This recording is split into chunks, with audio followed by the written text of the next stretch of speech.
I'm not sure how long I'm going to keep it on, but I will definitely be keeping this on for a while. It makes a statement. And it's I thought it was really interesting. And there's something some stuff in here that I think is well worth considering. It's called a lesson of time, karma, Karma. You've all heard of that. It said when a bird is alive, it eats ants. When the bird is dead, ants eat the bird. Time and circumstances can change at any time. Don't devalue or hurt anyone in life. You may be powerful today, but remember, time is more powerful than you. One tree makes a million matchsticks. Only one matchstick needed to burn a million trees. So be good and do good. Now, 12 known laws of karma that will change your life. So what is karma? Karma is the Sanskrit word for action. It is equivalent to Newton's law of every action must have a reaction.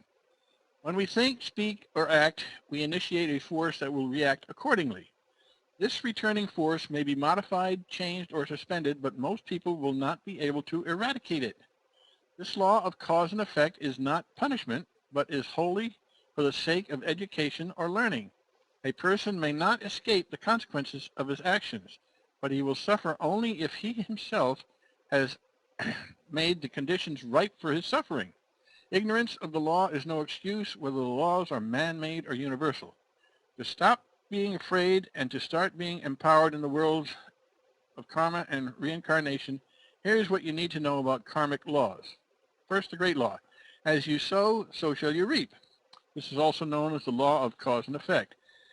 Whatever we put out in the universe is what comes back to us. If what we want is happiness, peace, love, friendship, then we should be happy, peaceful, loving, and a true friend. The law of creation. Life doesn't just happen. It requires our participation. We are one with the universe, both inside and out. Whatever surrounds us gives us clues to our inner state. Be yourself and surround yourself with what you want to have present in your life. The law of humility. What you refuse to accept will continue for you. If what we see is an enemy or someone with a character trait that we find to be negative, then we ourselves are not focused on a higher level of existence. The law of growth. Wherever you go, there you are. For us to grow in spirit it is we who must change and not the people, places, or things around us. The only given we have in our lives is ourselves, and that is the only factor we have control over.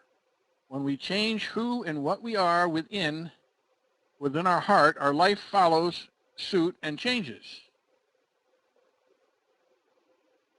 The law of responsibility. Whenever there is something wrong in my life, there is something wrong in me. We mirror what surrounds us, and what surrounds us mirrors us. This is a universal truth. We must take responsibility what is in our life. The law of connection. Even if something we do seems inconsequential, it is very important that it gets done, as everything in the universe is connected. Each step leads to the next step, and so forth and so on. Someone must do the initial work to get a job done.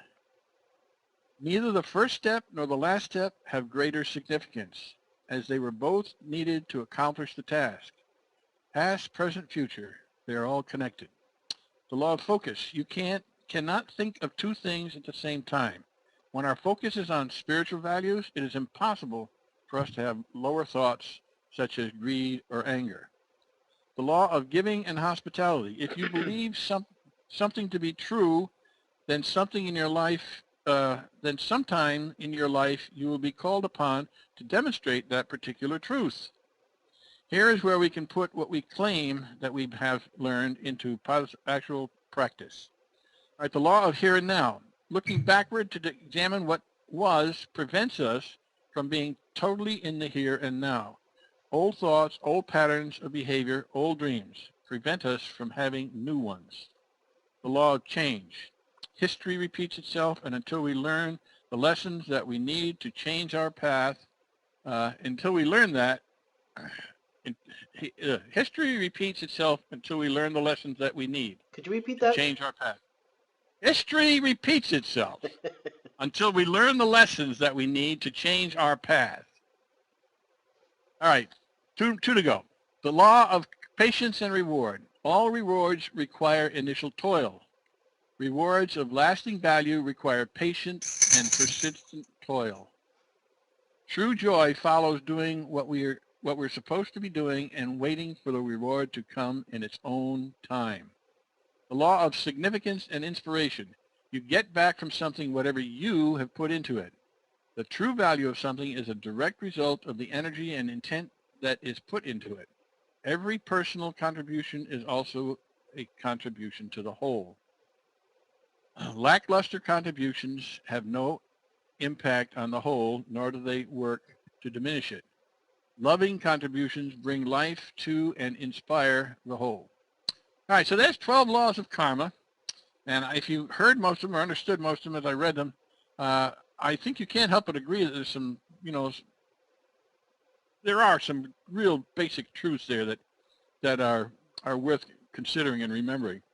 Absolutely. And there's a couple of them, there's a couple of them we hit on from time to time, like that was it, the toil and reward thing. And we hit on this all the time. All rewards require initial toil. Rewards of lasting value require patient and persistent toil. I mean, that's what we've been telling each other here. We want to get things going online. We want to get our money-making stuff up and running. We got to work at it. It's not going to happen by itself. We got to work at it. Absolutely.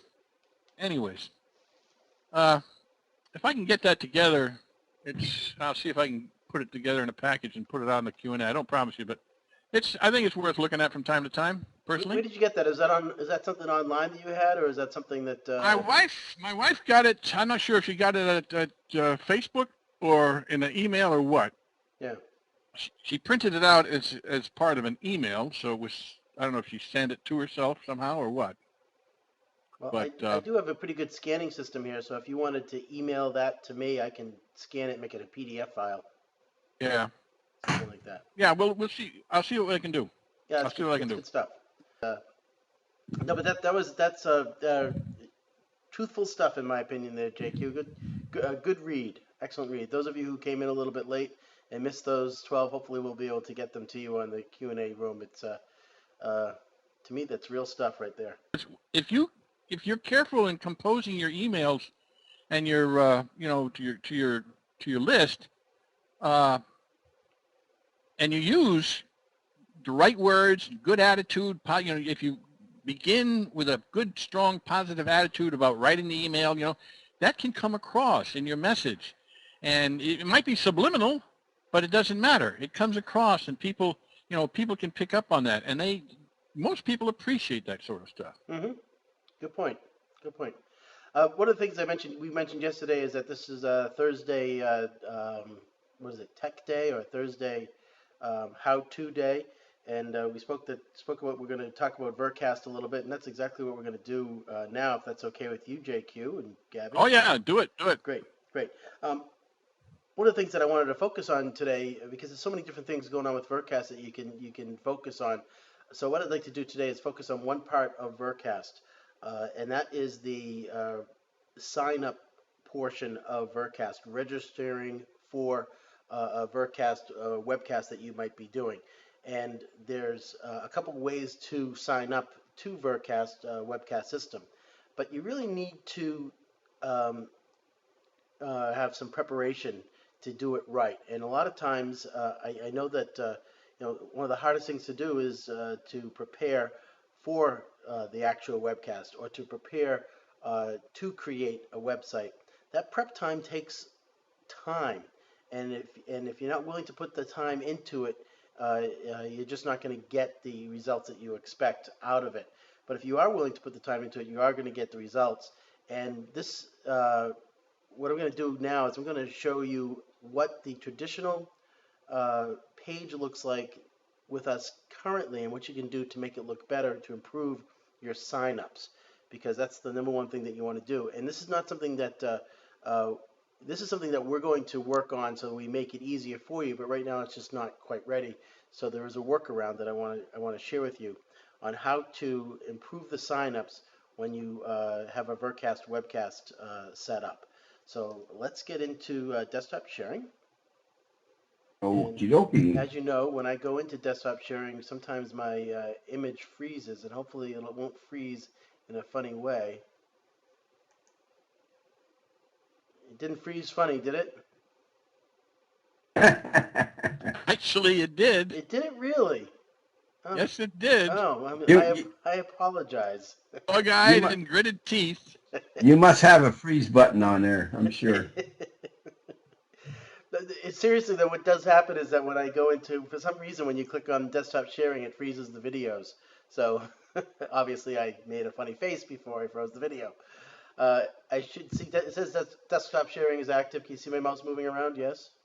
Yes, yes, Yeah, yes. Fantastic. yeah, Okay. yellow. Yeah.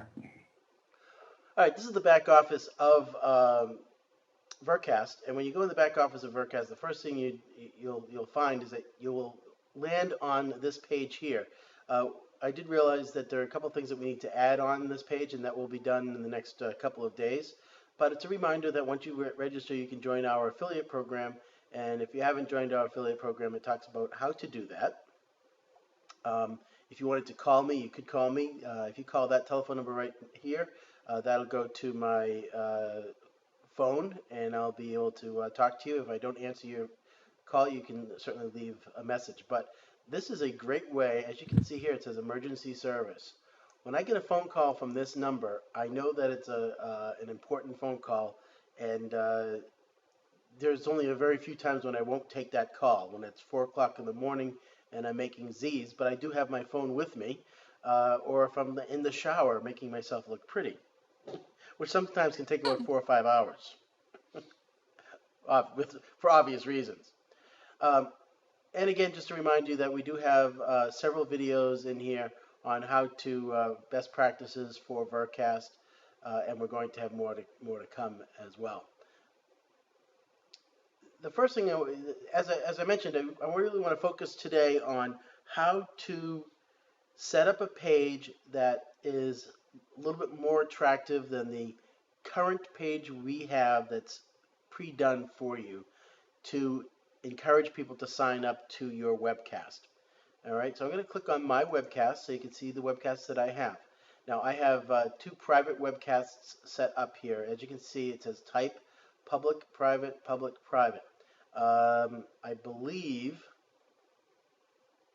let's see, it says registration required. I believe this is my dummy account, the second one here, as a test. So I'm going to go left and right for these icons. This one says check your web skin to change the look and feel. This is to see if you have any participants in here yet.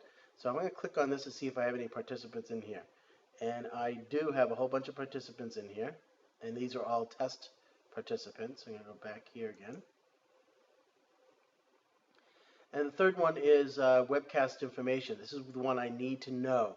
So once you set up a webcast and you set it up properly, and you'll learn that you need to have, there's two parts to set up a webcast. One is to set up the web room, and then one is to set up the web session. Once that's all done, you can go back in here, and there's two important links. There's the registration link, and there's the login link. If I go in here and check out the login link,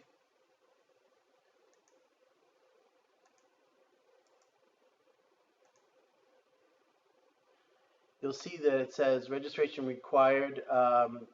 This registration is required. Go, go, go. So you don't have, the registration is not set up properly yet. So I have to go back here, and I have to find my registration link.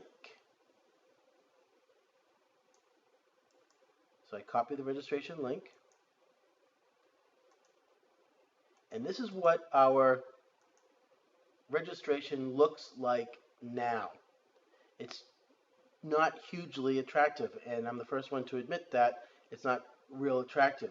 But there's a way to make this more attractive, and the way to do that is through iframe and through a couple of little things that you can do using something like Composer or any type of an HTML editor system.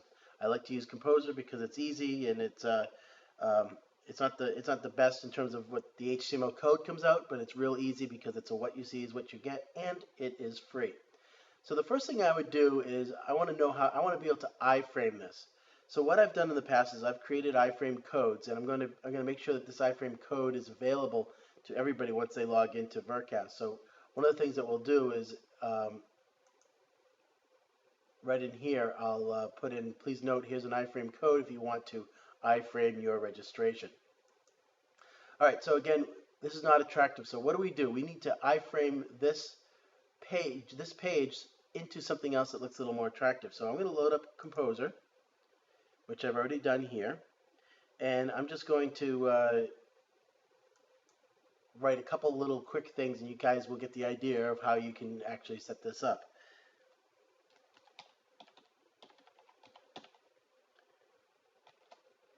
And I'm making this up as we go along.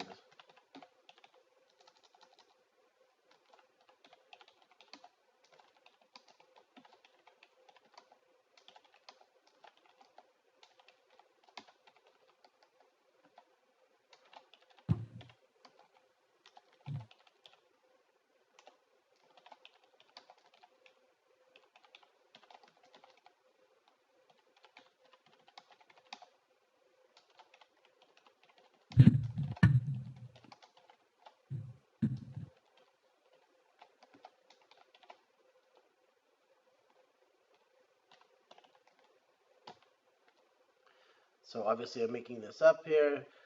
Important, this webinar will change the way you're going about your online business and increase your sales by 400%. So we'll just highlight this, make it bigger, and I'll make it red. I'll make it bold, and that's good enough. And then I'll obviously make this a little bigger too, and I'll make it bold. That looks a little bit better.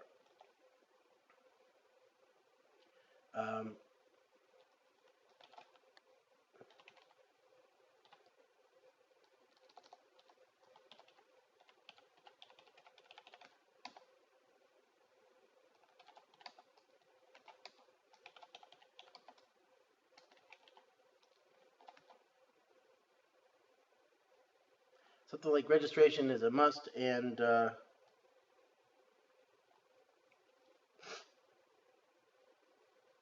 let's see, is a must.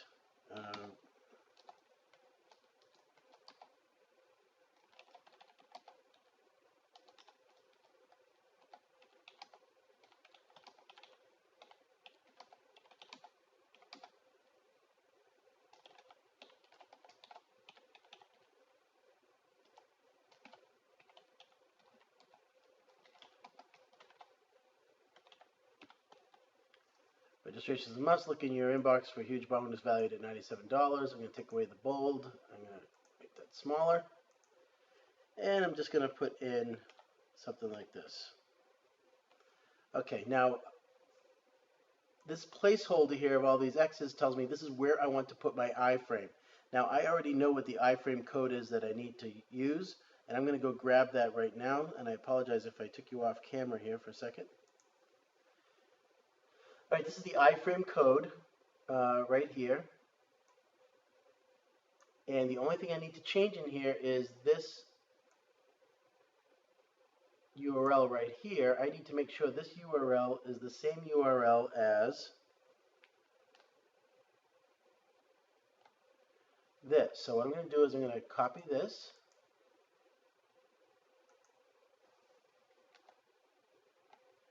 And I'm going to go back here. I'm going to replace this section with that number.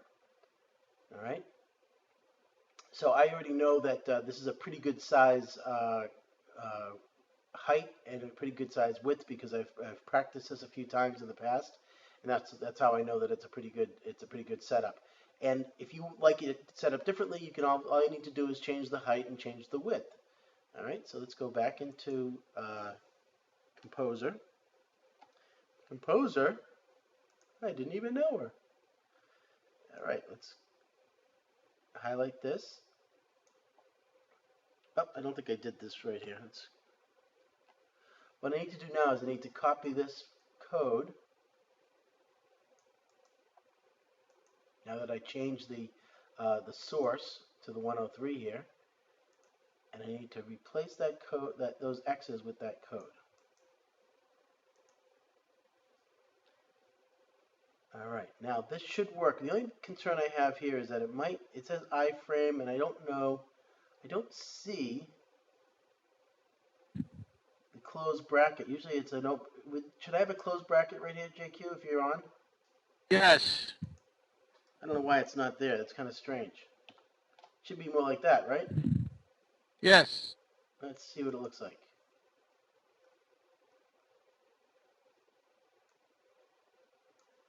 Let me go back to source here. I'm just going to get rid of the, yeah, let's see. And should there be a space with this? I think it should be more like that, right? I don't know if I may have. I don't think it makes any difference, but see what happens. I don't think it makes any difference. I don't think it does either, but it looks the same. It should pick up that. It should pick up that that right away. But just in case it doesn't, so right in here is probably the source code, and it probably looks pretty darn good. I just can't see it right now, so I'm just going to take the whole source code here.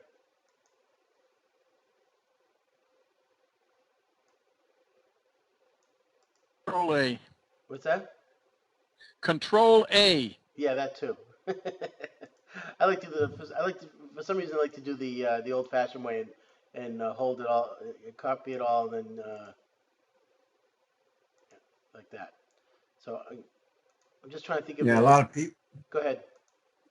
A lot of people don't know about that Control A. You know, I work with them and I'll say do Control A, Control C, Control V, and that'll send them for a loop. So yeah. Good point. I don't have my Panel. passwords in here. RoboForm. What's that? RoboForm. Well, I just It's changed. LastPass. Yeah, what I did is I just changed all the passwords, and I haven't, and I didn't put it into RoboForm for security reasons, and I don't want to pop up. I don't want to pop up my password and you guys see it. So, in any case, that's all you need to do, guys, is create something a little bit more attractive, and then use that iframe code and put that iframe code right in here. So all you're going to see is a small, and it fits perfectly, and it's going to ask you for the name, email, address, and registration. Now the biggest key here is your correspondence with that customer that does sign up, or not customer, but prospect that does sign up. So in the back office of Vircast, we want to go into the private registration, and we want to go into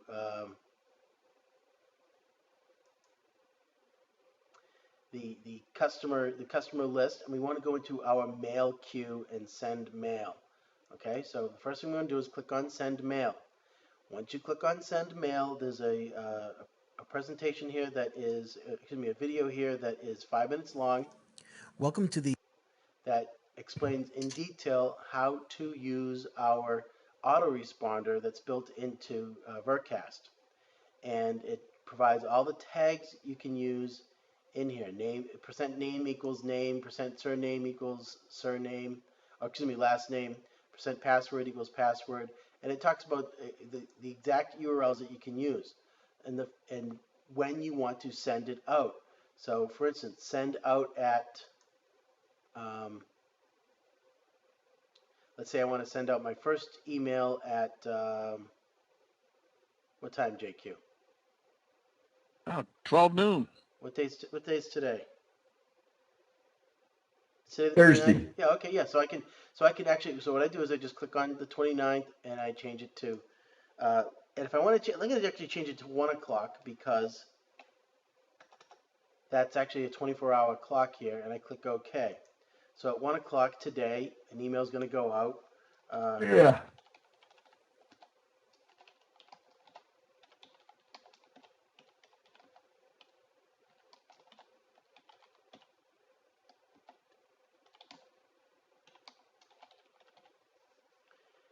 Reminder, your bonus gift is coming in 3 hours, and then I can just start typing away. It's all HTML. I can copy a source code if I wanted to. If I wanted to write this in HTML on Composer and copy it in here, I could do that. However I wanted to do that, I can actually, I'm click source code now, and if I see how that looks. Yeah, see, it's right here, what I just put in here. So it's really kind of a nice little system in here. And then obviously I click the submit button, and at 1 o'clock today, my time. Now, if Gabby was to log in here, it wouldn't say that it was 10:30 in the morning. It would say that it was 7:30 in the morning. So it knows what time it is based on your IP. So the only time it's not going to work is if you're using an IP system that you're hiding your IP, and you're using an IP system to pretend that you're in another country, and it's a different time zone, then it's not going to be the same time for you. Does that make sense? Makes sense to me. Okay, cool.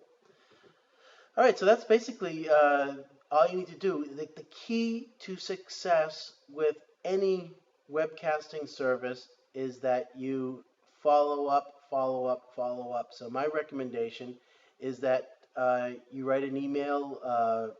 Let's say that you're going to have a webcast on May 30th. Oh, let's go to June 2nd.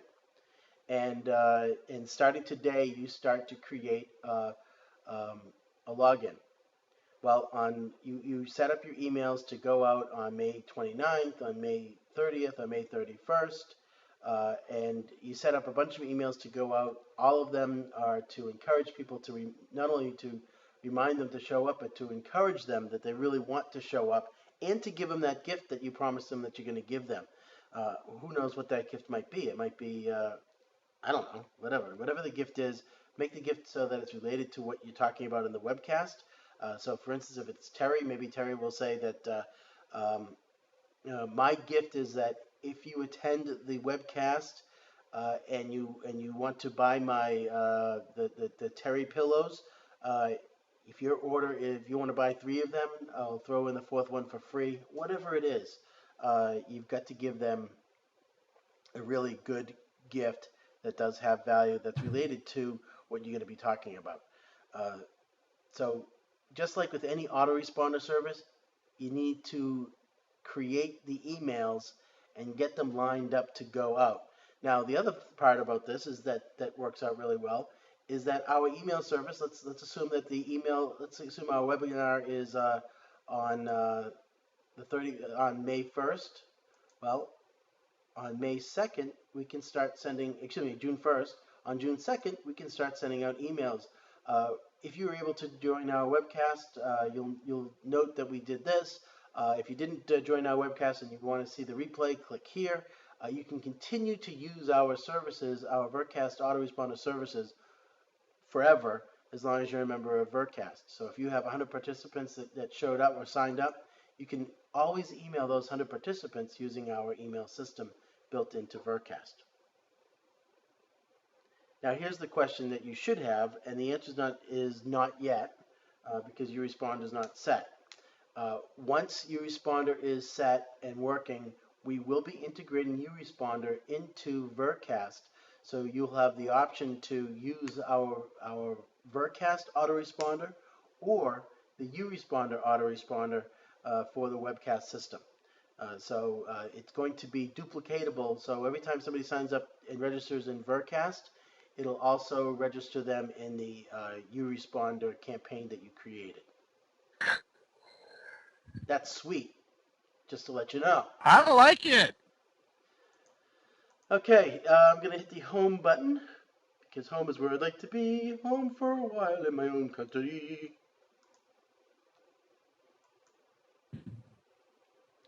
All right. Now, one thing before we get going, John Wood asked me a while back if we would do just that, what you've just done here about setting up that and iframing everything else. So, John, I hope you paid close attention, but fear not. This is recorded, and unless Carberry has screwed something up, which seldom happens. Seldom. The recording will be available, and he'll put a note out when it's going to be available and where it's going to be found. Absolutely. In the meantime, Before we go there, did anybody have any questions on anything that he did there? Because you couldn't ask the questions during his presentation time, but Well, you can, but it's not as easy. So you're welcome, John. Yeah, iframing is really a wonderful tool to use, and it does work very well if you understand it and utilize it. But you do have to test things out. You do have to make sure that it's working the way that you expect it to work. You have to tweak it. Test, test, test. You got to test everything always. Always be testing, right? Because if you're not, it's just not going to work. And if it doesn't work, you're not going to get any sales. So you have to really test it out yourself. My huge recommendation, my recommendation also comes with a question. How many people here have their own domain name and have set up several test emails inside their own domain service so that they can test things? If you haven't done that, you don't have to answer the question if you don't want to, but if you haven't done that, that's something that I would 100% recommend that you do so that you can test emails. Now, I know there are ways where you can create an email system so that you can make up 100 emails at once and it'll all redirect to the right place. But I would highly recommend that you set up some type of dummy emails so that you can test things just like we just did here. You know, you don't want to just set up a page and say, okay, let's hope it works and go sign up. You want to test it yourself. Make sure the email gets delivered to your inbox. And if it's not, find out what you're doing wrong. And if it's still not doing it, you contact us.